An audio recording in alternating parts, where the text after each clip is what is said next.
How about now we go back to our friend Hendrik to now give us a little bit of his Android journey story as we're nearing the closing of this episode.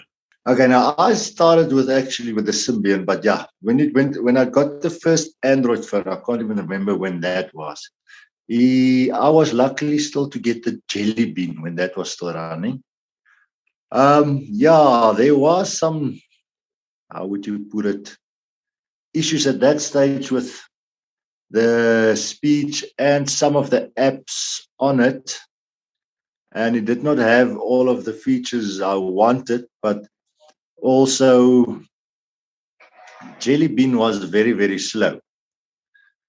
So I currently have the Samsung S8. I still want to upgrade, but I'm also a Samsung one, even though they're very expensive. I hear the I'm not sure how do you pronounce it, the Huawei or Huawei or that ones. I hear they're very good also. But nowadays I won't give my Android phone away for anything else because the amount of apps, even though those days with Jelly Bean also, the amount of apps is much more free and much more available than any other operating system that I know of. If you look at Windows operated phones or iOS. So I just love my Android. And also Be My Eyes is now also like available for Android. I know before that it was Be Specular that you did with the photo. I found what it was, Google Goggles was better for me than Google Lens, my personal opinion. But yeah, no, my Android, I haven't tested out 12 or 11 yet, but I hear good things about it. So I hope it stays that way until I can get there. That's great, Hendrik. It's always a journey, isn't it? We transition from one phone to the next and to the next and to the next. There's no end in sight. And with each new phone or whatever, the experience kind of becomes a little bit better and better as we go along. So your experience sounds just the same like every other experiences that people have told us about. And so thank you for your little Android journey story there. And sounds like you are an Android enthusiast, just like me, not seeing yourself Yeah. jumping onto something else. And so that's a welcome thing for me Yeah, personally, being the evangelist. you don't have to pay for all your apps. Even if you want to pay, you can pay. You got the free apps, you got the free options. A lot of the stuff is cloud based, and unfortunately, there is cost because some of the stuff is hosted in the cloud. But you also have the option of on device that you can, with these days phones, you can run much more on your devices than in the past.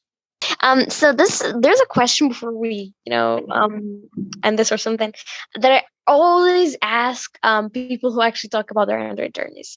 There's a phone, in the middle of the whole Android thing that you thought that it was your favorite, no matter how many phones you use, no matter how you just had a lot of phones, but you just remember this phone and think that okay, it was my favorite because it had um A and B and C. So throughout your whole Android journey, what was your favorite phone ever? The Samsung S4 Mini. Just for some other reason, I love that phone. I still have it. Oh, I know that phone. Yeah, a lot of people actually talked about it. And was like, yeah, it was. They said that it was an amazing phone. I've never tried it, but yeah, back in like 2015, I guess, or something, it's been there, and there were a lot of people who actually loved it phone a lot. Its features was excellent for its time, that I must tell you. Yeah, and I guess its price was good as well. For all the features that. That's right. Well, thank you so much for that Android journey story. That's been wonderful. Now, if you guys have any closing remarks you want to say about this, then you could jump in and make those comments, or else we'll just have Mr. Pinto close out this episode. Well, I just want to say thank you again for inviting me on here. It was great to hear about your Android journey, Hendrik, and all the work that you've been putting into. And just congratulations to the whole Blind Android users team. You guys are doing a great job.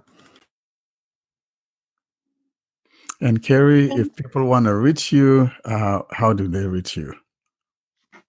Sure. You can find me as Live Accessible on YouTube, as well as Twitter, Instagram, TikTok,